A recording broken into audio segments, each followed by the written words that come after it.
Boa noite a todos que acompanham nesse podcast de hoje. Nesse episódio, nós vamos mergulhar com um tema de relevância crítica para as famílias e empresários de todo o país: a reforma tributária e as suas implicações no planejamento patrimonial sucessório. A tributação das big techs, né, dos marketplaces, só foi possível porque houve uma cooperação internacional.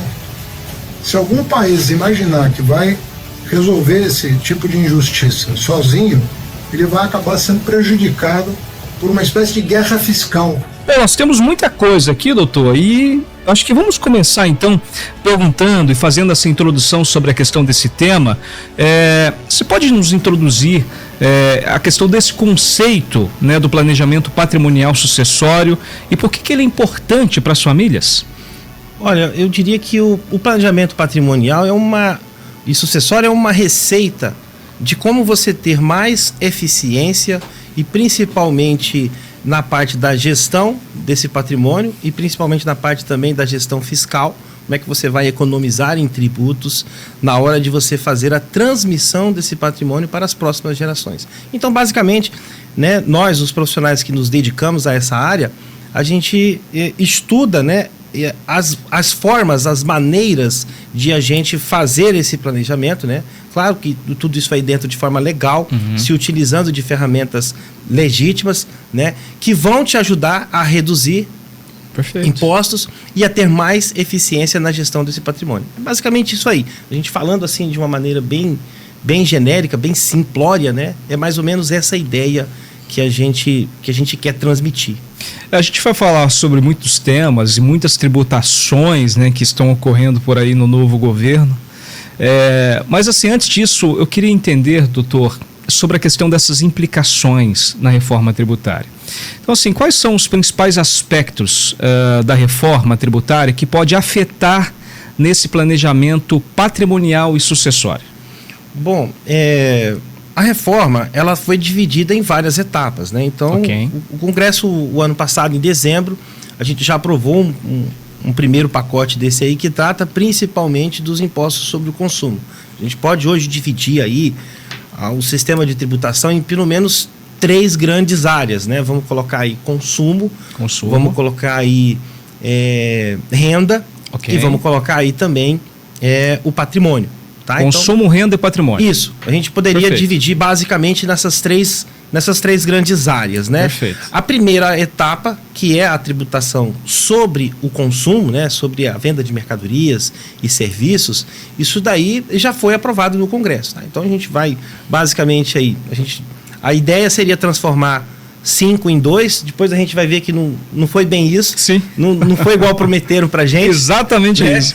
Na verdade são 4, porque a ideia seria você transformar IPI, que é o Imposto sobre Produtos Industrializados, PIS e COFINS, mais o ICMS, que é o Imposto Estadual, e o ISS, que seria, né, o Imposto dos Municípios, seria transformar isso aí em 2 impostos, que seria o IBS, né, o Imposto sobre Bens e Serviços, e a CBS, que é a Contribuição sobre Bens e Serviços.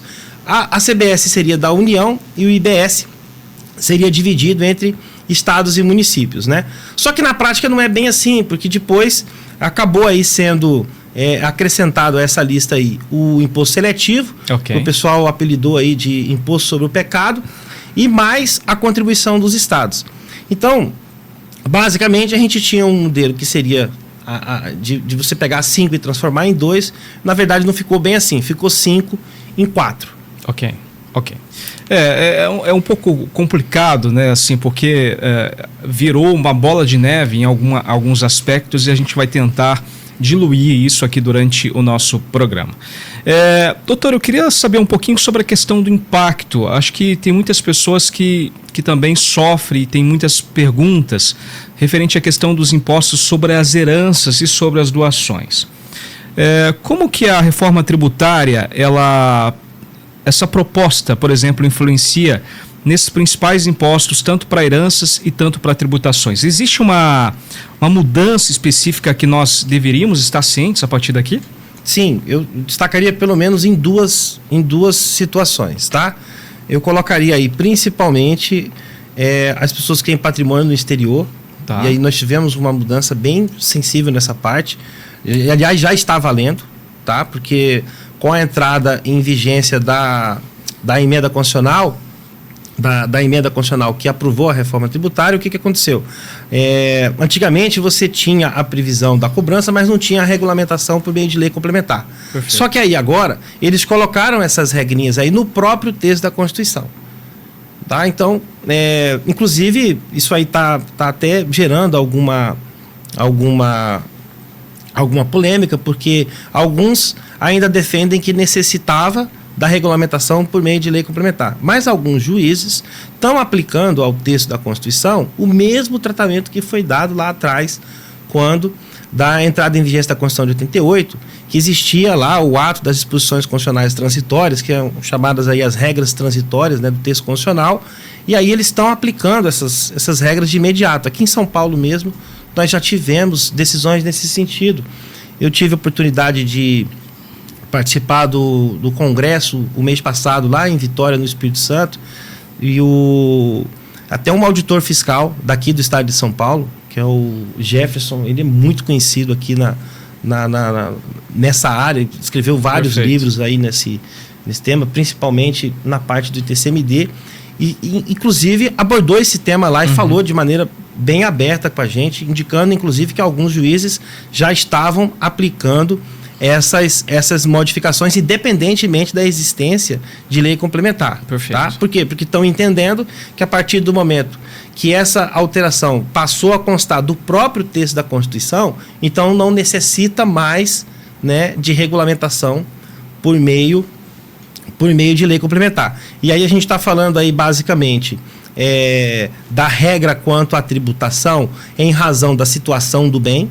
Tá? Então, mesmo que você tiver o bem situado no exterior, né, isso aí pode ser um ativo mobilizado ou até imobilizado, certo, vai levar em consideração o domicílio fiscal ou, né, do doador ou daquela pessoa que está recebendo a herança em doação. Tá? Ou, em alguns casos também, né, quando já há, né, quando não há transmissão em vida, mas naqueles casos em que você tem que fazer mediante inventário, né, também você teve ali algumas mudanças ali com relação ao domicílio fiscal, né, que é basicamente ali aonde que vai ser cobrado o tributo.